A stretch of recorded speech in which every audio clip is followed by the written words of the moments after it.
I wish I knew these 7 rules around how to get filthy rich when I was in my early 20s. If you're interested in what my thoughts are and what the rich people are teaching, then definitely keep watching.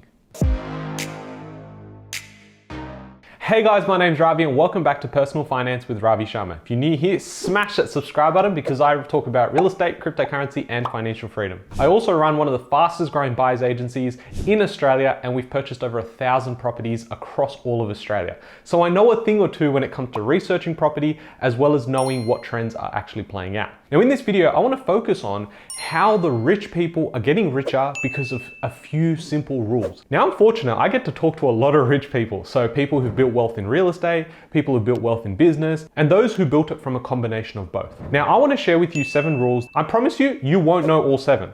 And the thing is, all of these things are super easy to implement if you have the right mindset and the right people around you. And that's why when we focus on videos like this, I want you to take away some value, whether it's you want to go and invest in real estate, build a skill, or build a business. It's the main core principles. That's why I know that there's certain people in life that you just see and you're like, it doesn't matter what they do, they'll still be super successful because they have the right mindset and the right infrastructure around them. So let's dive into it. Now, number 1 could come across super simple and is pretty obvious at this point, but you have to be investing into assets. You think about all the people that got rich, it was simply not by saving their money in a bank account. It was going out there, having that money go and invest into something, into assets. And this is where that common thought came from, which is basically get passive income from your investments, and that's how you retire rich. It's your money working for you. And that's effectively what we're trying to do. So if you look at the last 10 years and you were to go out and say, save your money, or to invest in shares, or to invest in property, the shares and the property that you've invested in will have meant that your wealth has grown further than you simply having saved that money. Now there's 2 reasons for that. Number 1 is wage growth, and another one is inflation. Those 2 things have been such big topics in the last couple of years, and this is why you've seen such a big divide between the rich and the poor. If you've been making more money than ever before, and yet you still feel like you're just able to survive, that's because inflation has absolutely killed things around in Australia and around the world. And that's why if you've invested well and you continue to invest well throughout your journey, your early 20s, 30s, 40s, and 50s, you set yourself up for a lot of success later on. I always mention this in my videos that you've got more energy in your 20s and 30s than you do in your 60s and 70s. So if you have the choice right now to get hungry and hustle, why wouldn't you? Because I would much rather do it when my bones aren't hurting as much, although I'd say that I'm almost 32 now and it's starting to hurt a little bit. It's going to be so much better to do it now and stay hungry versus when I'm in my 50s and 60s. Now I want you to stick around, learn all of the rules, but especially the last one I have, because that one is the easiest to implement, but it's something I do every single day without fail. So be sure to wait. The next rule is stick to your budget, and it's usually the 50-30-20 rule. Now I've spoken about this on the channel before, but if you're new here, welcome. And I'm going to tell you a little brief idea of what is the 50-30-20 rule. Now what you want to do is you want to go and see what you make at the end of the week and go, okay, I'm going to allocate 50% towards my essential needs. I'm going to allocate 30% to my wants, and then 20% goes towards investing for the future. Now, I would go on to argue that right now, some people will look at this breakdown and say it is completely impossible for me to do any of the investing because maybe 60 or 70% of my income is going towards my household needs, be it your rent or mortgage repayments. Then you have things like food, and you probably aren't even going to Uniqlo anymore to buy these black t-shirts. And then there might be a few of you that are watching right now saying, hey, actually, I spend a lot less than this rule and I invest a lot more. And that's how you find yourself going above and beyond when it comes to your net worth. That is how you outgrow basically the median and you end up finding financial freedom a lot earlier. If at the real base level you can stick to 50-30-20, you'll do really well. But if you can start getting that 20 all the way up to 30 or 40% of your income, that's when you're going to start seeing the compounding gains in the next 10 to 15 years. Number 3 is focus on time, not money. So what I mean by that is, yes, time is your biggest asset and everyone knows that, but yet we spend so much time scrolling on TikTok aimlessly. Now, honestly, the next time you scroll on TikTok for say 10 or 15 minutes, I want you to go and write down exactly what you consumed in that time. And more often than not, you're not going to know because we are just so ingrained in this habit of wasting our time. Now, I'm not saying you should go out there and throw technology out. There is a place and time to just chill. There's a time where you just need to de-stress and just take it easy. But in the time you're meant to be hungry and going out there kicking goals, you better be super efficient. Now, when I think about time as being my biggest asset, I go ahead and say, okay, in my working week, if I'm working 50 or 60 hours a week, how much do I make? What is my hourly rate? And any task that I physically have to do myself that is less than that value, I will outsource. Now, an example of this, my parents and uncles and aunties absolutely hated me for this. But when I moved out with my then girlfriend, now fiance, we ended up getting a cleaner very early on. And we weren't making a huge amount of money.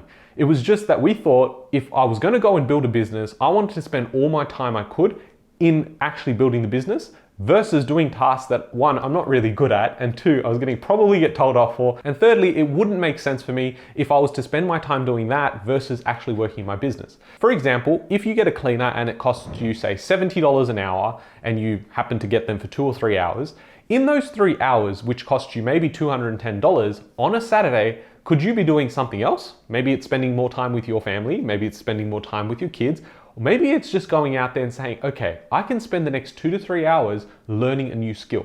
If I do that this week and I do it next week and the week after that, think about how much of that compounding growth could lead to more money later down the track. And if you're someone like myself who runs their own business, I would find 2 to 3 hours in my business on a Saturday when everything's quiet to be more effective in some cases than what I do on a Thursday or Friday in the office. Once you start thinking about time this way and money and how you need to outsource everything that doesn't really bring you that return on investment, you start making a lot more in the same 24 hours that everyone has. Number 4 is find your circle.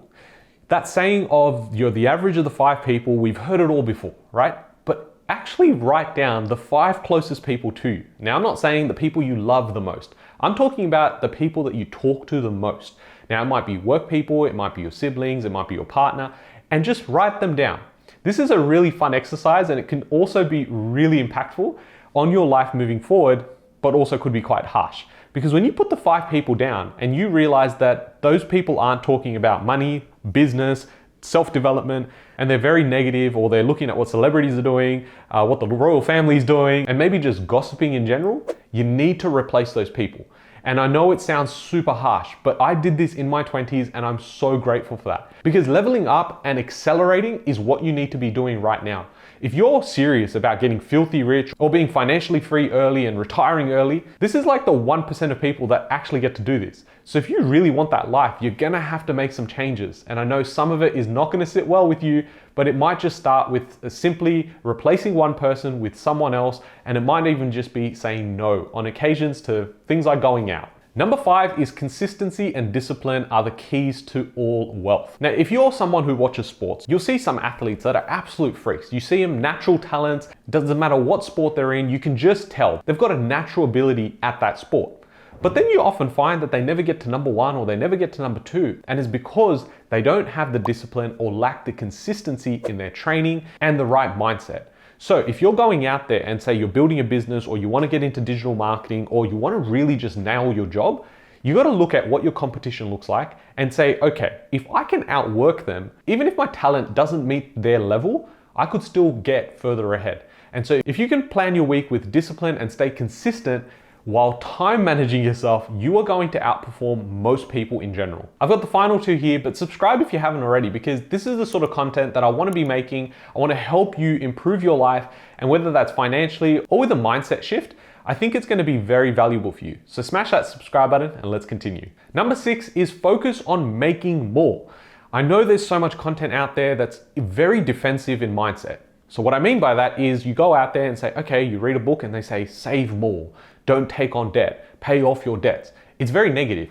It's the same way as some people, maybe raise their children. I've seen it around with my friends and family, and it's like, don't do that, oh, don't listen to that person. This is all negative language. If we can shift this to going, how do we create more? How do we have more? Instead of doing this, how do we do this?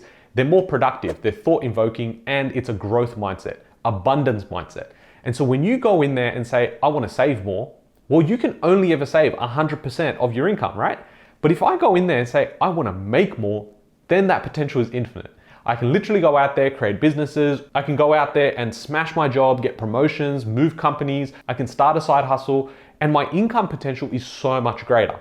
Now, some people might listen to that and say, well, okay, doesn't matter what I save. I can just go out there, make more money and, have lifestyle creep, which means my expenses also increase. The big difference here is what the rich have done is they've increased their income, but their expenses, although do increase, they don't increase at the same pace. And that gap that they create is what goes into further investing, and those assets increase their net worth, which gives them more choice. Now we've arrived at the final one. Now, the reason why I believe in number 7 so much is because it works. And I know that some people, when I say this, will go, I don't know, this seems like a bit of fairy dust or a bit of juju, like I don't like this. The reality is it's worked in my life and I'm so happy about it because people around me have also implemented this and it works. And it's manifestation and visualization. Thoughts become things, and the more you think about certain things, they come true. Something that you can start with is the real basics, which is just transitioning from the negative language to positive language. Think about how long you can go throughout the day without complaining. And that was the biggest test for me, was realizing that I could only last maybe 15 minutes and I was being negative about something. And suddenly that 15 minutes became 1 hour, became 3 hours, and maybe became 4 hours. Now I'm not perfect and there might be some negative thoughts that might come through or I've responded to something negatively. That's okay, we're human. But if I can go and reduce how much of that is happening in my life, everything becomes positive and there's positive energy that goes out there. The universe then goes, well, hey, you know what? You got good vibrations. I'm gonna bring some luck your way too. This is how you create a process of high vibration, and that's how you start getting into better conversations with better people. Now for me, manifestation and visualization is so important. I do it every morning. I sit there, whether it's 2 minutes, whether it's 5 minutes, or whether it's 10 minutes, because I've got a bit more time that morning. I sit there and think about what my ideal lifestyle looks like. And that might be in the 12-month period, and then it's in the 3-year period, and then the 5-year period. And what I do is say, well, that life feels really good. I think about what it feels like, what a day in the life would feel like. And if I'm really happy about it, I'm then saying, okay, I need to lock this in. How do I get there? And so once I've established the goal, I work backwards, reverse engineer it and say, are my tasks today, what I am doing today, gonna get me to that point? And that is my process. It works for me. It's worked so far and it's going to continue working because I believe in the process. So I hope you guys have enjoyed this video. If you have any of the other ideas that have worked for you, share them in the comments down below because I think a lot of people can take value from these things, and it's in a time where everyone is really negative. I want to make this community spread some positivity around. So share it with someone that you think really needs it today, and I'll catch you guys in the next one. Thanks guys.